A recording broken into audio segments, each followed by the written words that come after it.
Kalau pemberian Tuhan ini ada 3 ya, betul-betul kita maksimalkan, betul-betul kita pegang teguh. Jangan kaget, nanti Anda akan melihat sendiri rezeki-rezeki Anda akan berlipat ganda. Salam damai sejahtera saudara-saudara yang terkasih, pencinta firman Tuhan. Berjumpa kembali dengan Bible Learning with Father Joseph. Saudaraku, saya mengucapkan selamat tahun baru untuk Anda semua.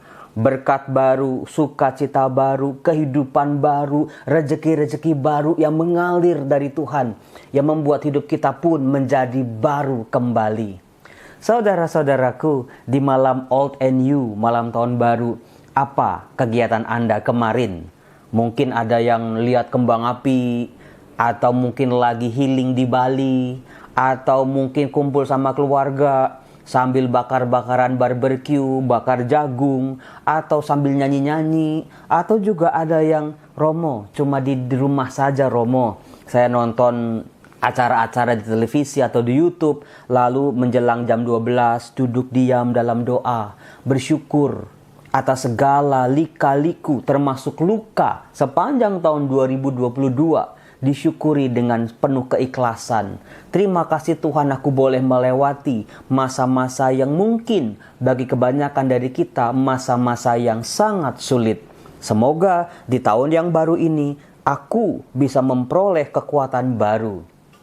Saudara-saudara, apa sih artinya tahun baru? Setiap tahun kita merayakan malam pergantian tahun. Dari tanggal 31 Desember beralih ke tanggal 1 Januari. Kita menghitung 5, 4, 3, 2, 1, hore, Happy New Year. Lalu setelah itu apa? Anda tidur, lalu besok paginya bangun, mungkin rada siang karena hari libur. Anda lihat kamar Anda masih gitu-gitu aja. Pasangan hidup Anda masih gitu-gitu aja. Anak-anak Anda, orang tua Anda, pekerjaan Anda, rumah Anda masih begitu-begitu saja. Saudaraku, banyak orang menjadi pesimis. Ngapain merayakan malam tahun baru kalau semuanya sama saja? Bukankah sama saja setiap hari sepanjang tahun? Pagi berganti malam, malam berganti pagi, pagi menjadi siang. Saudara-saudaraku yang terkasih, mari kita gali lebih dalam. Semoga setiap tahun baru kehidupan kita tidak sia-sia, tidak monoton begitu saja. Pasti ada rencana Tuhan yang Tuhan mau siapkan bagi kita setiap hari. Bukan hanya di malam tahun baru Anda membuat resolusi-resolusi untuk hidup Anda.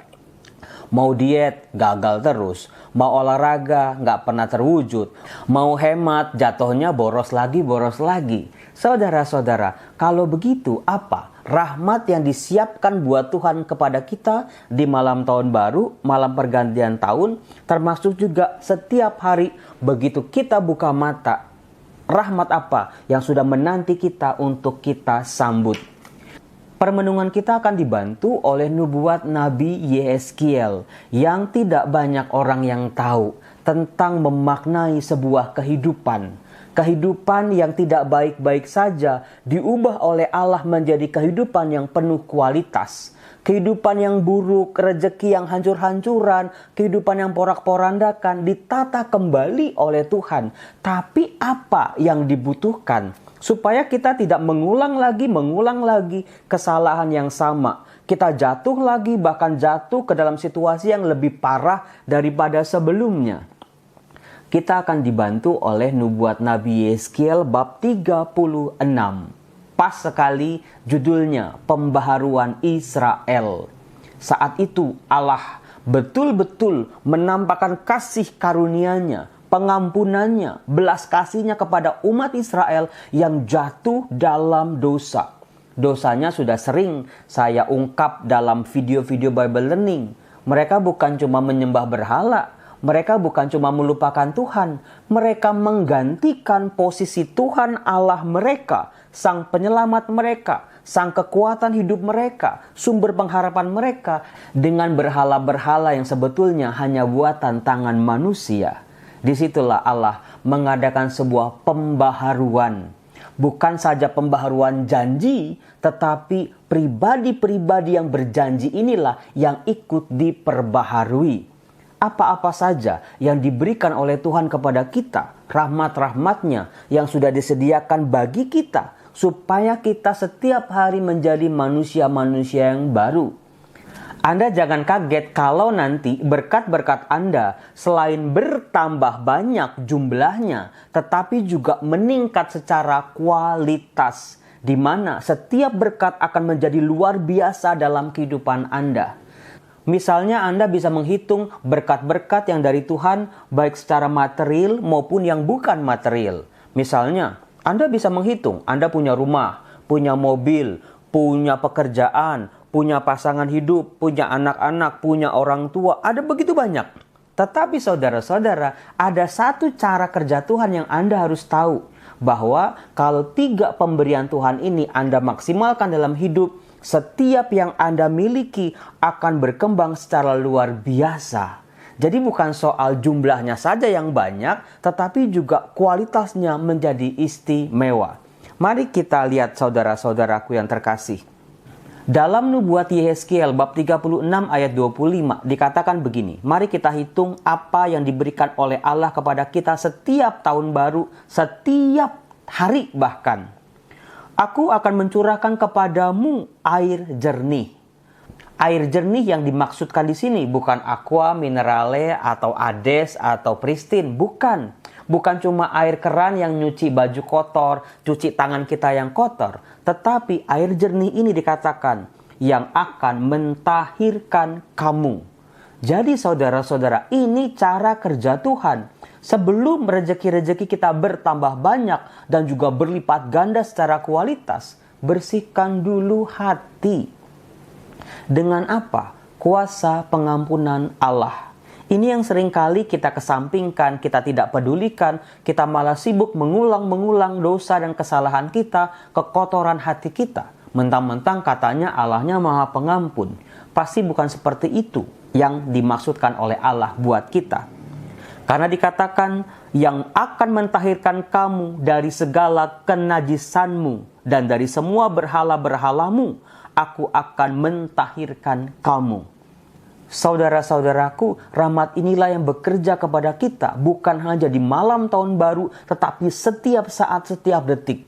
Setiap kita bertobat, mohon ampun, kita berjanji akan berjuang lagi untuk tidak jatuh lagi dalam dosa. Di situ rahmat Allah bekerja secara luar biasa buat orang-orang yang menyesali dosa-dosanya, buat orang-orang yang mau memperbaiki kehidupannya. Seringkali karena begitu lemahnya, ringkihnya kehidupan kita, kita malah jadi pesimis dengan diri kita sendiri. Aduh, ngapain sih bertobat, ntar juga jatuh lagi. Ngapain sih membersihkan diri, nanti juga kotor lagi. Saudara-saudaraku yang terkasih, pertobatan itu yang terpenting adalah bagaimana kita berjuang untuk tidak lagi jatuh dalam dosa dan kesalahan yang sama. Lalu hal yang kedua yang diberikan oleh Tuhan, ini dia. Kamu akan kuberikan hati yang baru. Saudara-saudaraku yang terkasih, inilah oleh para influencer-influencer zaman sekarang dikatakan mindset. Hati bagi orang-orang Israel bukan cuma merasa, tetapi hati adalah pusat pikiran manusia. Tempat manusia berpikir, tempat manusia merasa. Dan juga tempat di mana manusia bisa berjumpa dan berkomunikasi dengan Allah. Dengan hatinya, manusia bisa merasakan kebaikan-kebaikan Tuhan. Dengan hatinya, manusia bisa bersyukur dan berterima kasih kepada Tuhan. Di dalam hatinya, manusia bisa merasakan sesal, perasaan bersalah, dan juga tobat yang sejati karena kesalahan-kesalahannya. Saudara-saudaraku, mindset ini yang selalu harus kita perbaharui setiap hari. Kalau mindset atau pikiran kita, pola pikir kita selama ini, aku nggak bisa deh, nggak mungkin deh, aku nggak bakalan deh, mustahil buat aku deh, kayaknya masih jauh deh. Itu yang harus dibongkar betul-betul. Kita yang seringkali melihat rezeki-rezeki orang lain, kita yang seringkali iri, kita yang seringkali ngomongnya juga jahat sama orang, itu semua mindset-mindset yang harus kita buang. Kita perbaharui dengan hati yang baru. Berpikir seperti Allah berpikir, merasa seperti Allah merasa, bertindak seperti Allah bertindak, yang penuh kasih.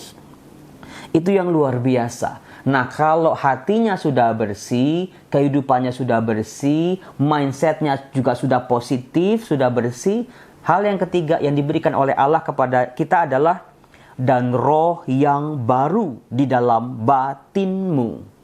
Roh yang baru maksudnya apa, Romo? Semangat hidup yang baru. Sebuah semangat yang mengarahkan kita setiap hari. Orang modern sering bilang alasan kita untuk hidup. Nah, ini dia. Apa yang menjadi alasan Anda untuk hidup? Apa yang menjadi alasan Anda untuk berharap? Apa yang membuat alasan Anda untuk bangun pagi, kerja lagi, melayani lagi, mengampuni, ataupun berbuat baik, berbagi kepada orang lain? Apa alasannya? Yaitu roh Allah sendiri. Kalau sebelumnya kita terpaksa atau ada motif-motif lain, mau dilihat, mau dipuji oleh orang lain, singkirin. Karena roh yang baru inilah, yaitu roh Allah sendiri, yang menjadi alasan untuk aku untuk tetap memancarkan kuasa kasih Allah, wajah Allah dalam kehidupanku. Nah, 3 pemberian Allah ini kalau kita maksimalkan dalam kehidupan kita, menjadi bagian utama dalam kehidupan kita, akan menjadi luar biasa. Karena akan begini, aku akan menjauhkan dari tubuhmu hati yang keras. Banyak orang zaman sekarang hatinya keras, entah kenapa, entah kepahitan masa lalu, entah dendam, entah iri hati, entah lika-liku hidupnya yang menempahi hatinya menjadi keras. Saudara-saudaraku yang terkasih, ini yang sulit sekali untuk dibongkar. Makanya Allah mau memberikan kepada kita hati yang baru. Kemudian kita bisa melihat, dan kuberikan kepadamu hati yang taat. Saudara-saudaraku yang terkasih, kalau kita susah taat dengan orang tua, dengan pimpinan, dengan aturan, apalagi kita mau taat kepada Allah yang tidak kelihatan. Saudara-saudara, hati yang taat, yang terarah, yang terfokus pada Tuhan, mendahulukan Tuhan dalam doa-doa, komunikasi kita, waktu yang kita berikan kepada Tuhan, kebersamaan kita bersama Tuhan, yang seringkali selama ini kita kasih Tuhan sisa-sisa saja di sini. Hati yang taat adalah kualitas terbaik dari kehidupan kita yang kita berikan kepada Allah. Di ayat 27, Rohku akan kuberikan diam di dalam batinmu, dan aku akan membuat kamu hidup menurut segala ketetapanku, dan tetap berpegang pada peraturan-peraturanku, dan melakukannya. Ini dia saudara-saudara. Jangan sampai firman Tuhan, ajaran-ajaran Tuhan, rohani-rohani kita hanya sebatas doa, sebatas teori-teori. Harus dilakukan dalam kehidupan nyata. Hasilnya akan menjadi luar biasa. Di ayat 28. Dan kamu akan diam di dalam negeri yang telah kuberikan kepada nenek moyangmu. Dan kamu akan menjadi umatku, dan aku akan menjadi Allahmu. Inilah yang saya maksud, janji-janji Tuhan menjadi ya dan amin. Syarat dan ketentuannya adalah bersihkan hati, perbaharui diri kita. Roh Allah tinggal dalam diri kita. Di ayat 29, aku akan melepaskan kamu dari segala dosa kenajisanmu. Aku akan menumbuhkan gandum serta memperbanyaknya.